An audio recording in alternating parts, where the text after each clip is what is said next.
a provincial town in northern China. In the streets, life is teeming.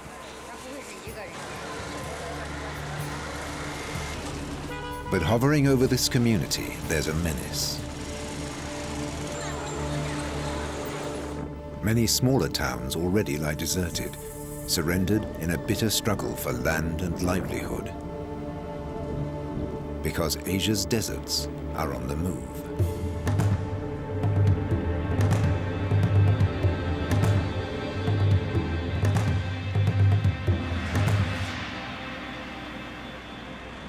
The heart of the Asian continent is desert, a vast arid zone far from any ocean, cut off from monsoon rains by a mighty barrier, the Himalayas.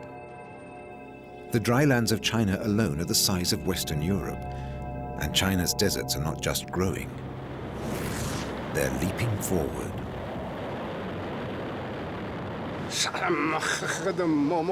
The sandstorms darken the sky.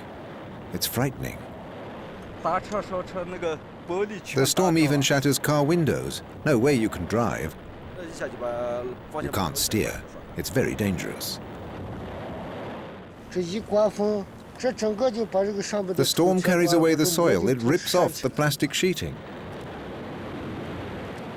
The sand will get higher and higher until the ancient city is buried.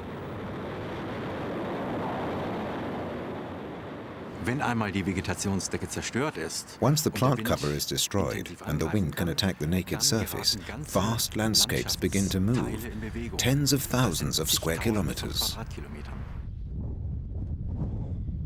A flowing, creeping, flying landscape. How can it be stopped? One hope is trees. To defend their civilization against spreading deserts, millions of Chinese are planting trees.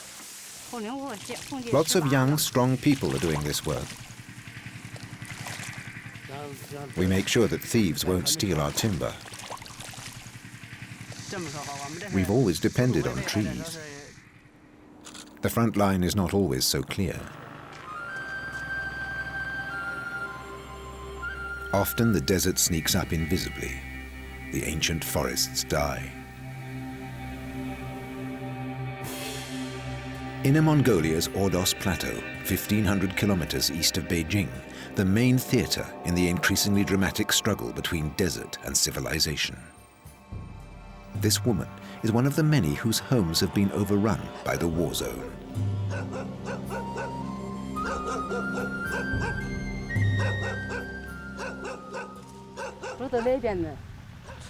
I live over there, and I come here 7 or 8 times a day to fetch water. Until recently, she had her own well next to her house. Now the only source of water is a neighbor's well, deeper than hers. The water table here has been sinking. More than 10 meters in the last 20 years.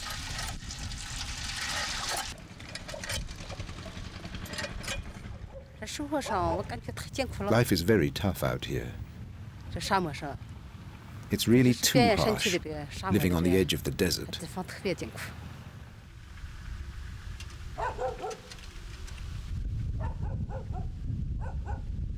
Not only is the water level sinking, the water itself is getting salty and unhealthy. The water that filled the region's natural underground reservoirs used to come from distant mountain ranges. But the river that brought nourishment to these ancient poplar trees has been drying up.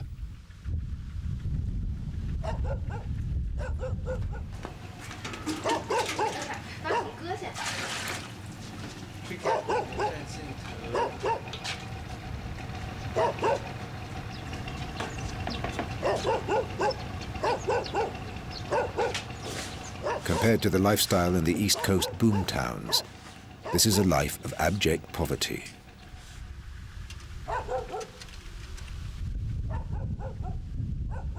Traditionally, the people on the edge of the Gobi Desert are herdsmen.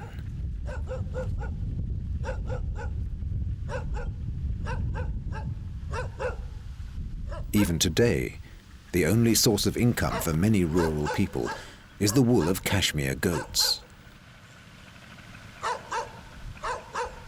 The herds depend on sufficient pasture and water.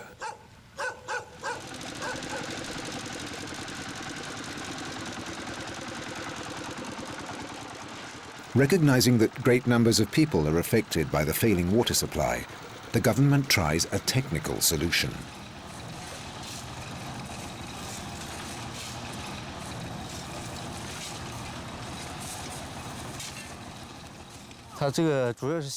We're building a canal, the He Canal.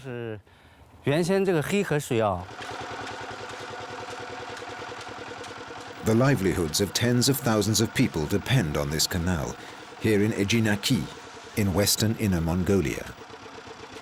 It's a huge project, and the stakes are high. But there are doubts, even among the builders.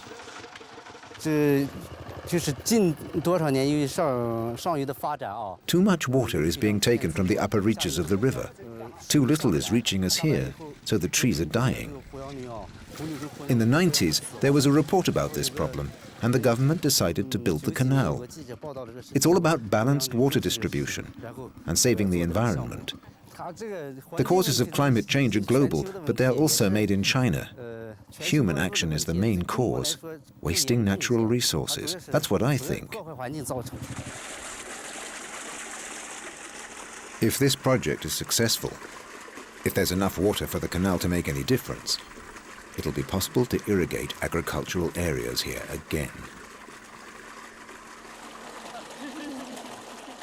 But getting sufficient water is only one stage of the struggle against the desert.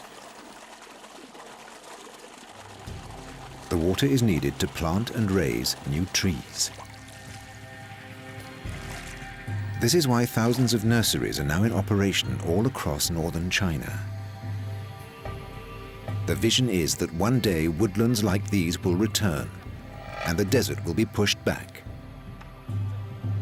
These are the last remains of Inner Mongolia's ancient poplar forests, the last giants still standing.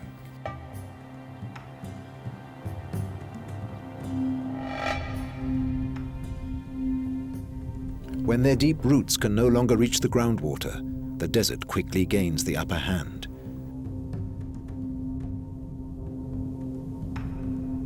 And when the trees go, humans will soon follow. 4,000 villages have been abandoned because of the desert's advance across northern and western China. In Inner Mongolia, on the edge of the Gobi Desert, hundreds of thousands of people have been forced to leave their homes by the worsening climate and by government policies. Great numbers of Inner Mongolia's rural population have already been moved from the countryside to urban centers.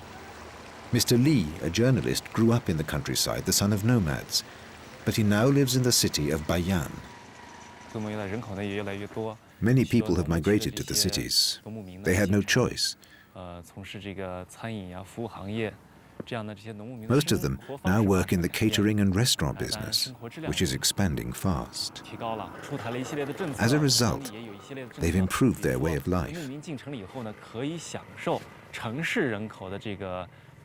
They get a certain amount of financial support, and their years as peasants count towards their pensions.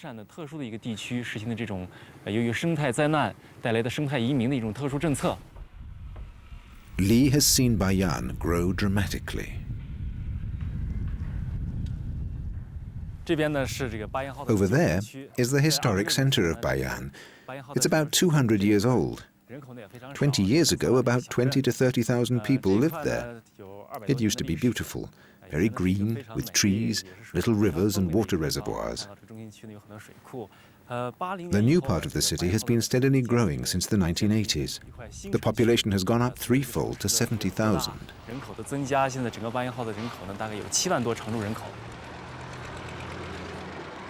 A few hundred kilometers east in Shaanxi province is the bustling city of Yulin. Like Bayan, Yulin is right on the edge of the Gobi Desert. Twice in its history, Yulin has been completely swallowed by the desert and rebuilt in new locations. The old locations have disappeared, so far without a trace.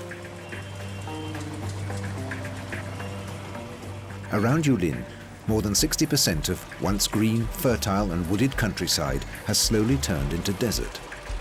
Not because of drought, but because of wasteful land use. If this can't be reversed, today's Yulin could end up like its predecessors. It's huddled against the oldest part of China's Great Wall, which forms a dividing line between the Maowusu Desert and the Yellow Plateau, and then runs west. This was the line of defense against ancient Mongolia. Over time, both the Gobi and the Taklamakan deserts have overwhelmed many once thriving cities. Karakoto, the Black City in Inner Mongolia, is one. Hauntingly beautiful, but inhabited only by ghosts.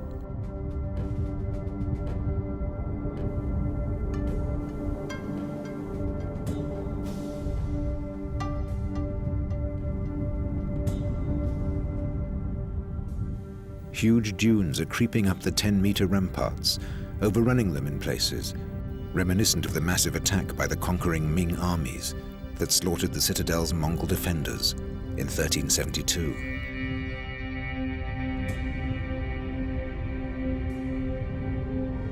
When the Russian explorer Koslov rediscovered the Black City, the dunes had not yet breached the walls. In the tower, Koslov found a great treasure and reburied part of it in the desert nearby. With the shifting sands, no one knows where. This man, the guide to the site, has seen the Black City's environment change, and he's worried for the future of this national monument. I think the reason why the Black City is being buried is the human impact on the land. For 800 years, shifting sands were not a problem, but now they are. The population pressure on the land is simply too much. It's the same with the Black River near the Black City. It always had water. Only in recent years, as water has been used excessively for irrigation and industry, the river has run dry. When the Ming armies took this stronghold, they used the desert as their ally. They diverted the Black River, the city's sole water supply. Then they simply waited, letting thirst fight their battle. When resistance broke down, all the inhabitants were slaughtered. Until this day, 1 million scattered pottery shards tell of these cruel events.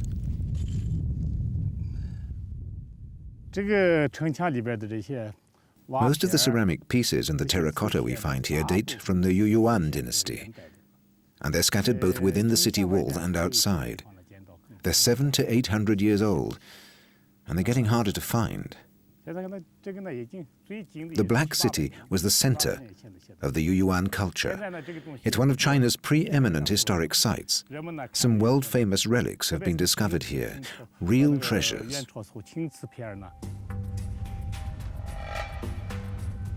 Not far from here are the highest sand dunes in the world. If nothing is done, Karakoto may soon completely disappear under the dunes of the Gobi.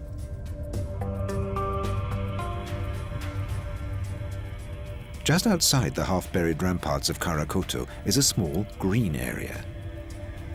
The type of bush that's raised here once made up the natural plant cover of the desert edge, saksul.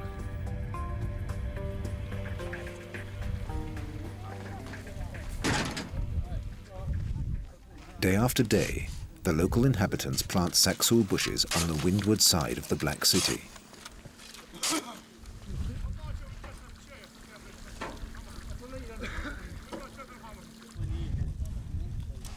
Resources for this project are scarce. The little plants need care, and they take a long time to grow to their full height of 4 meters.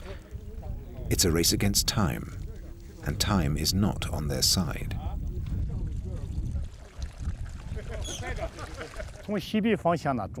Once we have lots of bushes and trees here, we'll have a natural wall against the shifting sands, and the Black City will be protected. Like echoes of Mongolia's long-lost cultures, these prayer flags out in the desert symbolize the one great force that has always shaped this land, the wind. New flags are added every New Year's Day, because in the stiff breeze, the fabric quickly disintegrates. Not even rocks can withstand the wind forever. Everything in this landscape is subject to its relentless force. Der entscheidende Faktor ist die Windgeschwindigkeit. The decisive factor is the wind speed. The stronger the wind, the more material can be blown from the surface. There are threshold values. For instance, a wind speed of 4 to 8 meters per second will shift sand of medium grain size. Above that speed, enormous masses of sand can start moving. Enorme Sandmengen aufgenommen und transportiert werden. The exposed roots of dead trees show where the land surface was just 2 decades ago. More than 2 meters of soil have been blown away. When the sand arrives here, we don't stand a chance. The sand level can rise by 10 to 20 meters a year. Over thousands of years, a continually shifting landscape has created a corresponding way of life. Traditionally, the people of Mongolia have been wanderers.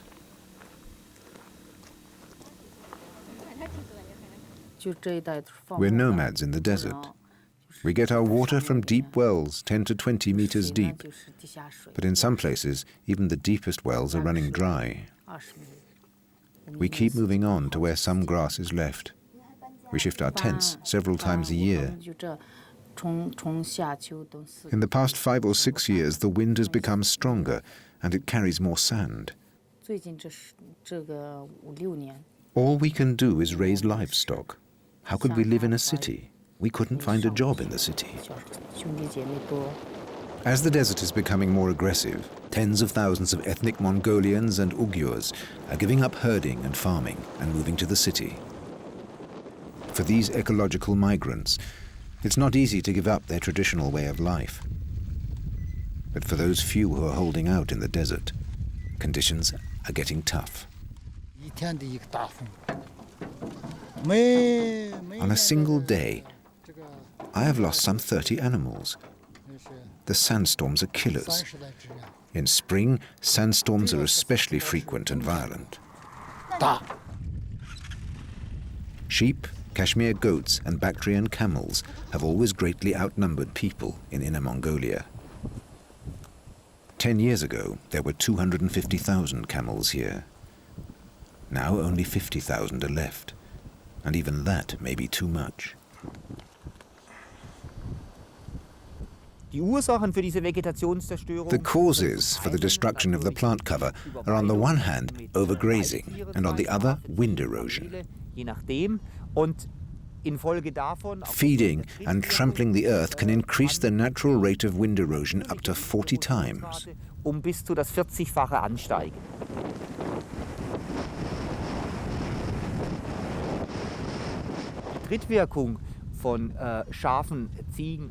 The action of hooves loosens up sand and dust particles on the surface. We've been able to simulate this effect in a wind tunnel, and we found that when a herd passes over a surface, 20 times more dust and sand will be picked up by the wind.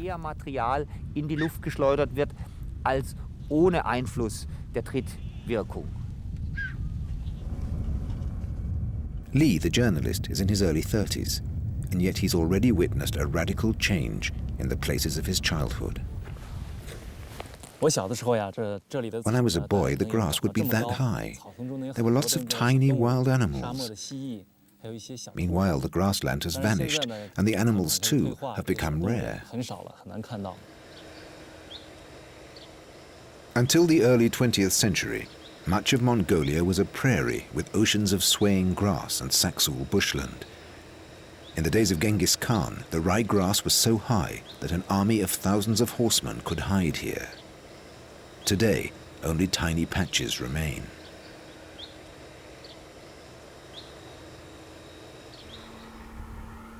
In a nomadic society, livestock means wealth. This leads to a situation where the limited pastures are overexploited. The result is that the plant cover is irreparably damaged, and the surface soil is exposed to wind erosion.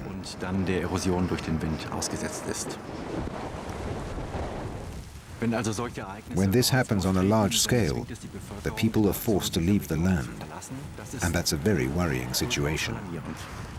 But overgrazing is just one cause of desertification. When the natural plant cover is broken up by the plough, a situation is created where enormous amounts of dust and sand can be blown out. This is what happened in the 1930s in the American Midwest, where vast landscapes were severely damaged, creating the notorious Dust Bowl. In his novel, The Grapes of Wrath, American author John Steinbeck dramatically described the mass migration of bankrupt farmers. It was an environmental, economic, and social disaster, triggered by bad land use in a windy climate. There are striking parallels between the American Dust Bowl and what happened in Inner Mongolia after it was annexed by Mao in 1947. Mao thought Mongolia's vast green plains could feed China's exploding population. He forced millions of Chinese farmers to move here.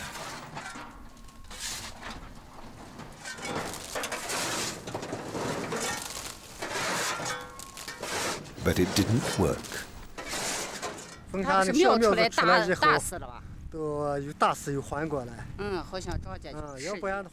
Our corn seedlings were hit by sandstorms that killed many of them.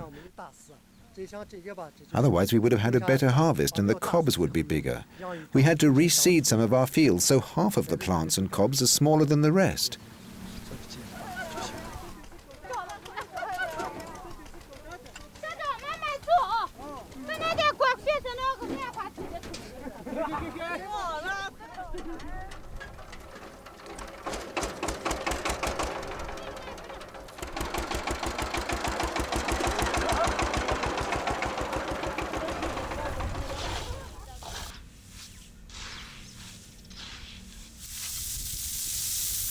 Even on a day the locals would describe as windless and calm, the breeze is enough for an ancient way of separating the grain from the chaff.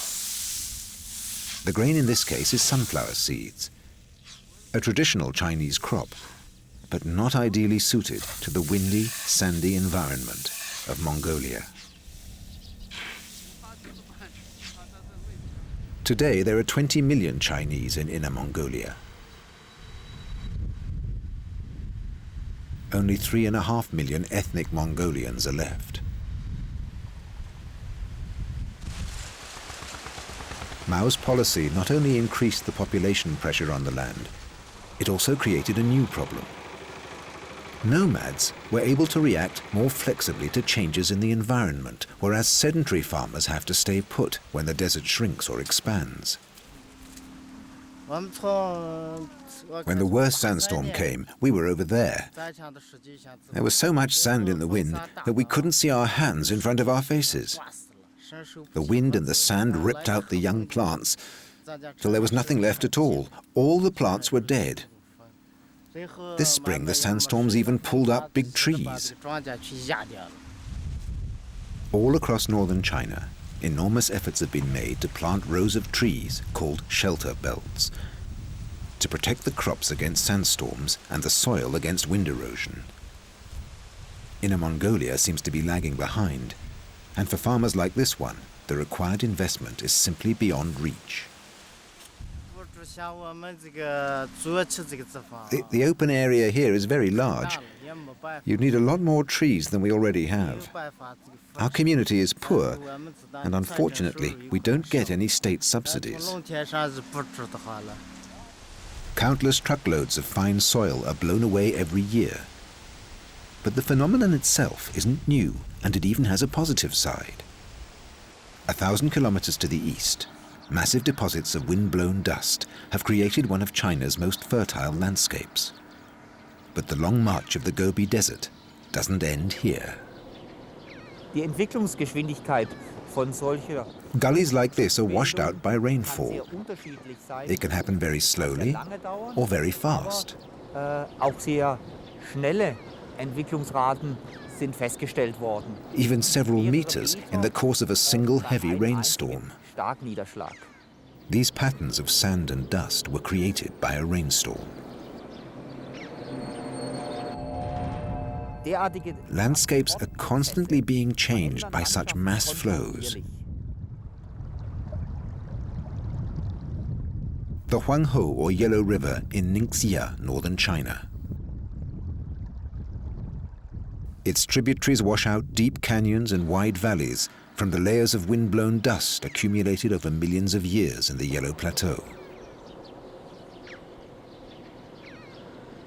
The fields here are so productive that farmers have always tolerated the regular floods in the region.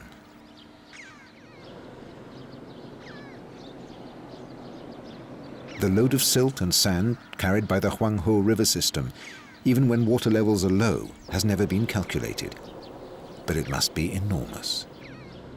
And equally enormous is the journey this desert dust has taken by air and is now taking by water, from the Yellow Plateau along the Yellow River down to the Yellow Sea, where it has created a vast delta.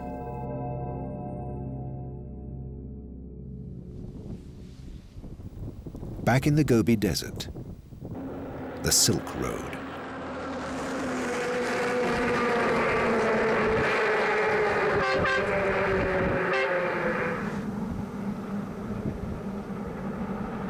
For centuries, this was the only link between the Occident and the Orient. 2,000 years old, 7,000 kilometers long. Between the Gobi Desert and the Taklamakan is the ancient gateway to the Far East, the Dunhuang Oasis, crossroads of caravan routes.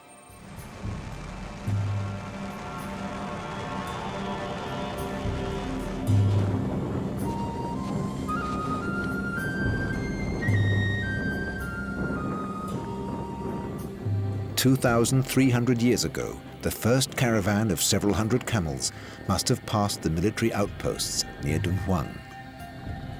Thousands of people, troops and traders, were once crowded within these walls. The landscape must have been green.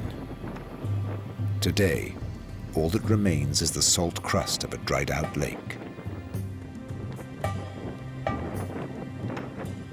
Even now, traveling the Silk Road is a journey full of risks and dangers, a true adventure.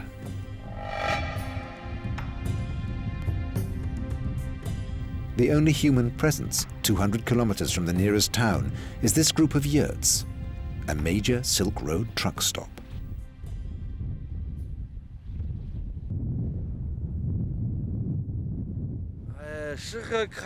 This is a difficult run. You have to be extremely careful not to lose the road and get stuck in the deep sand. Until 2 years ago, it was just a sand track. It got damaged in every sandstorm, and there were lots of accidents. It was quite easy to lose your bearings. It used to take us 3 to 4 days to cross this part of the Gobi. Now it's hardly a day.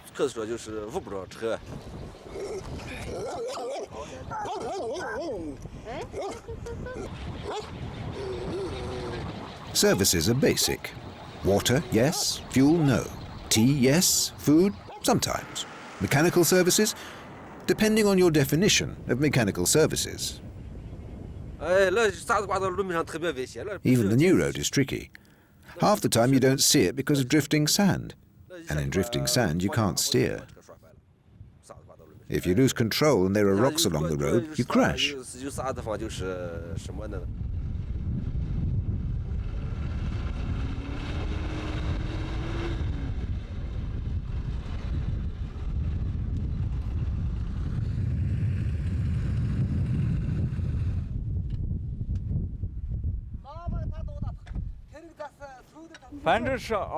Our repair shop is the only one for 200 to 300 kilometers around. When there's a breakdown in the desert, we go and fetch the vehicle and repair it here.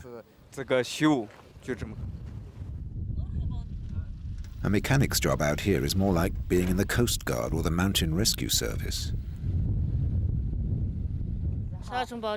Oh, we get a lot of sandstorms in this area. One every 8 to 10 days. The family used to raise camels and goats. They were nomads, until they decided that the automobile business was more profitable.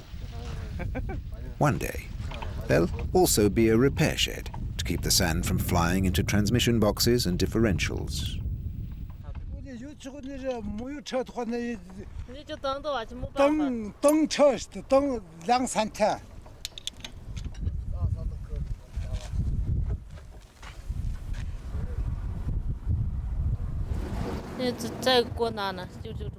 truckers sometimes have to wait 2 or 3 days until we can pick them up. The sandstorms can be too strong. We simply can't get there in the storm. Sandstorms are worse when there's no rain. And we haven't any rain for 10 years.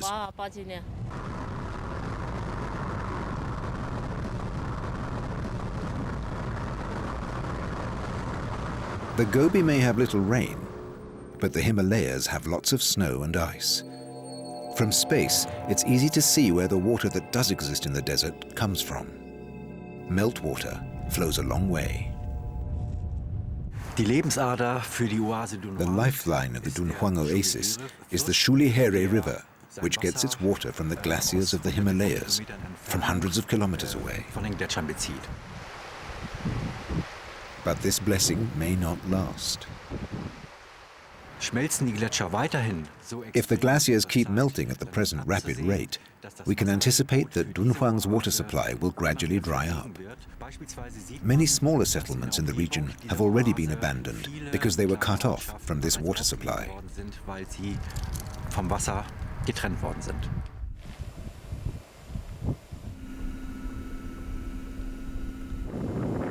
Again and again, over thousands of years, the desert has turned many once flourishing places into cemeteries of civilization.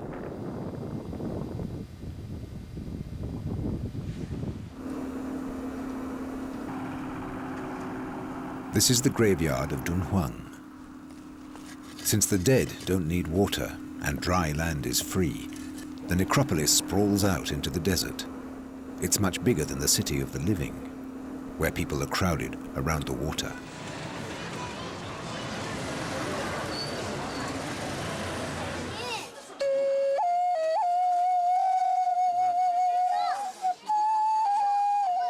At Dunhuang's famous night market, desert tourists from all over China pour over the stands for Silk Road souvenirs. Root carving is a traditional Chinese craft, and right now this artist is finding it hard to keep up with the demand. In the old days, Dunhuang was an exemplary city. The present government wants to bring back the old glory and has decided to renovate the old streets. Instead of simple hovels built of clay, now we have modern buildings and wide streets. Dunhuang used to be a farming community. Now it's a tourist center. This ancient crossroads linked India and Tibet to Mongolia and Russia, and the Pacific coast to the Mediterranean Sea.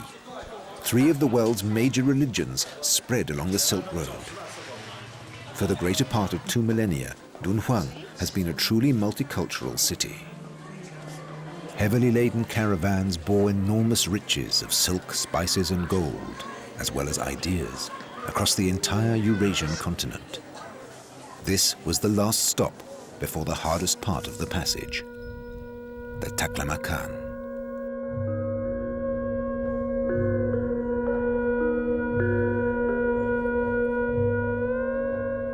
Dawn in the dunes brings back the old days of the Silk Road. But once the rising sun has crossed the horizon, modern China is back in the Gobi.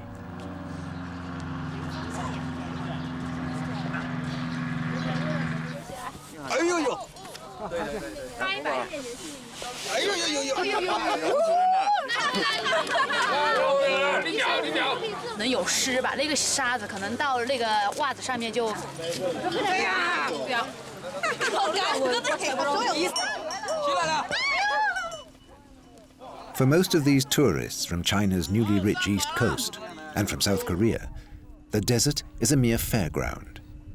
Another item to tick off on the list of chic holiday destinations. Another story to tell back at the office.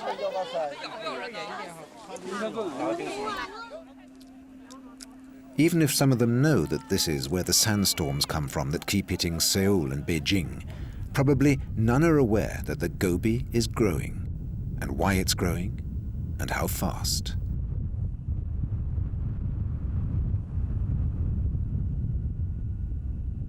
What is obvious is the stunning growth of desert tourism, bringing more revenue to Dunhuang and to China's central government than the Silk Road ever did when it was booming.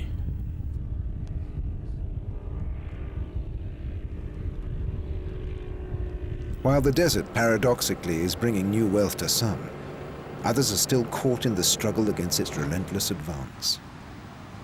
Peasants have bent their backs picking cotton for more than a millennium in China, and they're still doing so on the fringes of Dunhuang.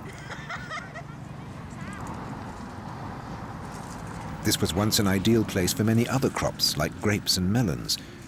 Dunhuang was famous for its orchards too, but in recent years the range has become limited.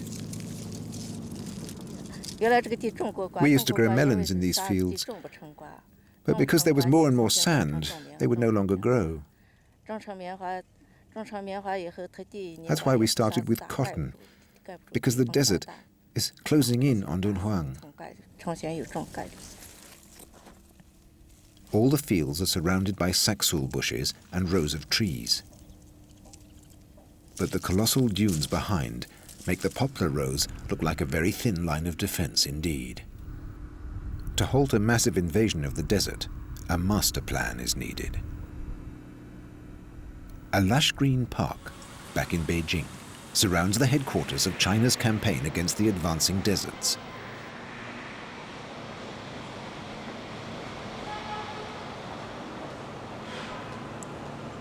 This man is the campaign's mastermind.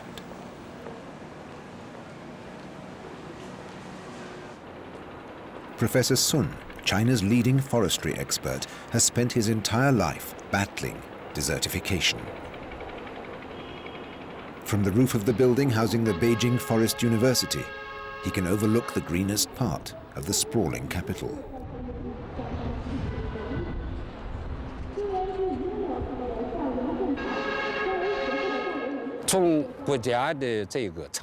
The state has taken many countermeasures against desertification. First and foremost, the Great Green Wall project, aimed at creating a protective belt of woodland across 14 provinces in northern China. So far, the biggest success of this campaign has been the revitalization of woodlands in China's northeast, north and northwest. That's why we call it the Three North Project. Within 2 decades, the proportion of wooded areas in these regions has grown from 5 to 11%. Yet Professor Sun adds that the frequency of sandstorms hitting Beijing has increased 15-fold since the 1950s. Although billions of trees have already been planted, the effect of these single rows is local at best. Planting rows of trees or hedges is an effective way of lowering wind speeds below the critical threshold of erosion and of limiting the damage.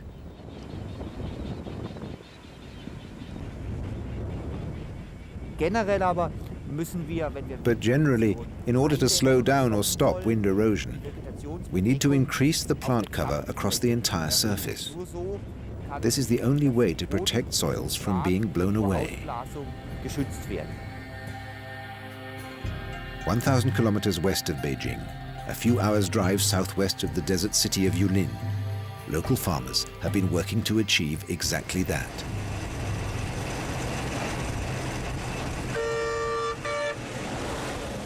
Driving through this green and pleasant land, there's little to suggest that this country lane actually leads through a dune landscape. Only a closer look reveals the typical dune shapes and the sandy soil. Incredibly, 20 years ago, all this was barren sand without a blade of grass. Today, only when a storm rips open a fresh wound in the plant cover, and it has to be patched up, can you appreciate the effort an entire generation has invested in the regreening of this area.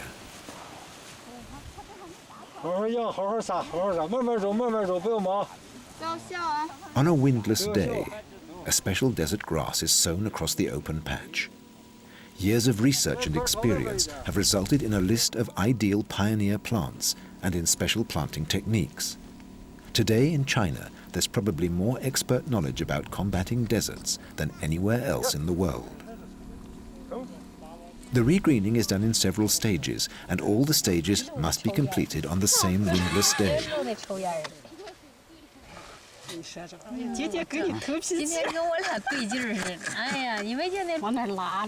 If the wind comes up, it's back to square one. But between stages 1 and 2, there's time for a little lunch break.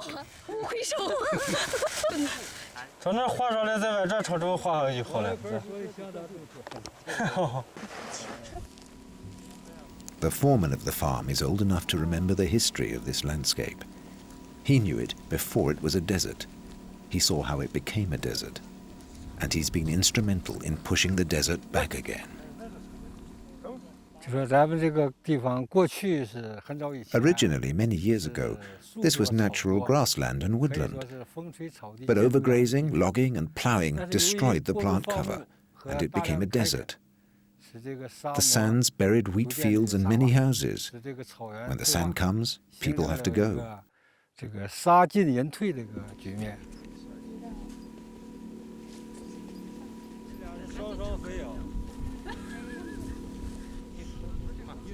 First, they make a grid in the sand with 2 meter by 2 meter squares.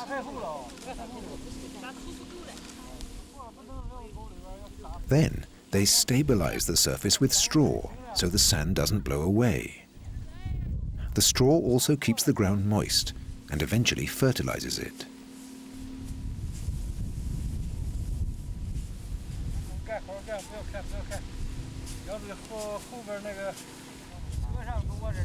Next, they plant the first trees. They're usually willows, acacias, Chinese spruce, and a type of cypress. These are specialists that will take root in the sand.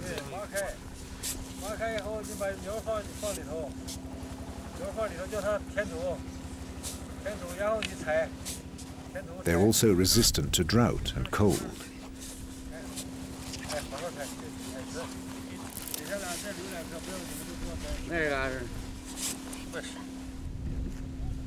And what's especially important is that rabbits and goats don't like eating them.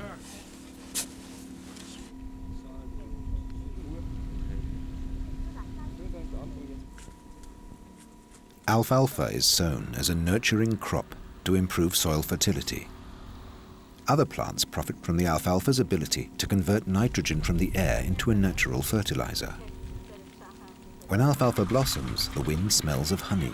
It attracts millions of insects, whose presence encourages the growth of new plants. Gradually, with wild plants and wild animals returning, a complex new ecosystem begins to take hold. Thousands of nurseries right across northern China are raising millions of trees. Each Chinese citizen at one or several points in his life is expected to plant trees as part of the national effort to save the environment. Building the Great Green Wall against the desert is a very Chinese way of doing things. Really large scale and involving everyone, even several generations. This huge project started in 1978 and is supported by many other countries.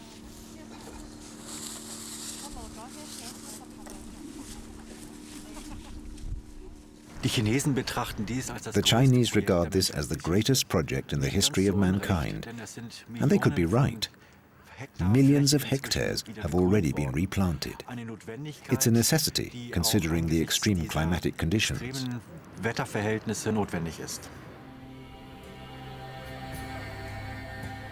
Although these efforts are most urgently needed in central China, the desert is even creeping up on the capital. Only an hour's drive from the city, a small village has helped secure Beijing's water supply by reforesting an entire mountain range. What's so interesting about this is the fact that in China, unlike in Europe, the profession of forester doesn't exist. They carry out an enormous amount of reforestation without the professional staff you would expect. Many of the villagers proudly bear the title of New Forest Farmer and work part-time for the Great Green Wall project. They get expert instructions from the village's town hall. Since they brought back the forest, their wells are again filled with good drinking water, and so are Beijing's reservoirs. The key to this success is explained by the local government's forestry expert. We tried a new system here, very different from the traditional system. Normally, the government gives a village a certain amount of money or materials, and the farmers plant trees on public land. Here, the forestry experts and the farmers discuss together what trees to plant and where to plant them. The local people are involved in these decisions, and they plant the trees on their own land.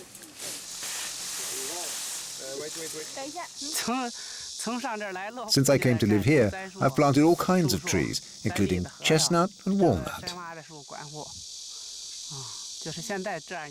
Since last year, we're even getting paid for this work.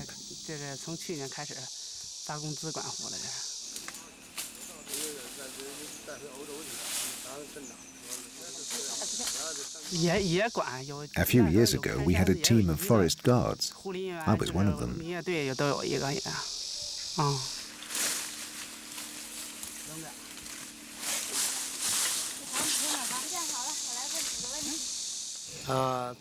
One of our tasks is guarding the trees, so that no one cuts and steals them. Today, the new forest farmers are cutting the grass from under young trees, so they'll grow better and are not damaged by forest fires. If it weren't for the green barrier that now surrounds this place, even the highest garden wall couldn't stop the onslaught of the desert and its shifting sands. The builder of this portion of the Great Green Wall is a botanist specialized in desert plants. He seems quite pleased with the result of his work, and justly so. We've been monitoring the progress of the Great Green Wall with GPS and satellite data. 40 years ago, this was a landscape of sand, but look at it now. We can see lots of green trees all around, and it's nice and cool. A mix of grasses, broadleaf and conifer trees has stabilized the sand, and the place is full of lovely smells. We've got 167 different types of trees and bushes here now, and lots of flowering plants. This is one of many local battles that have been won. But the war against the desert is far from over. Again and again, the desert jumps even huge barriers.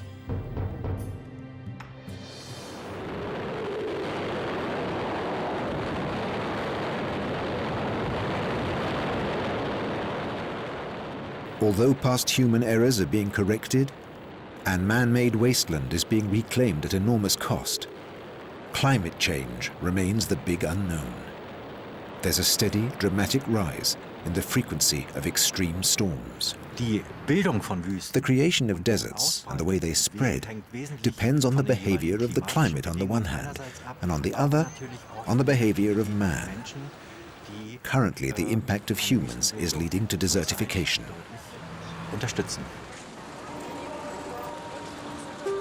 A still growing population of 1.3 billion, a fast-forward economy, a huge desert, and an increasingly freakish global climate make it impossible to predict who will eventually hold sway over the heart of Asia. The world's oldest civilization or the desert?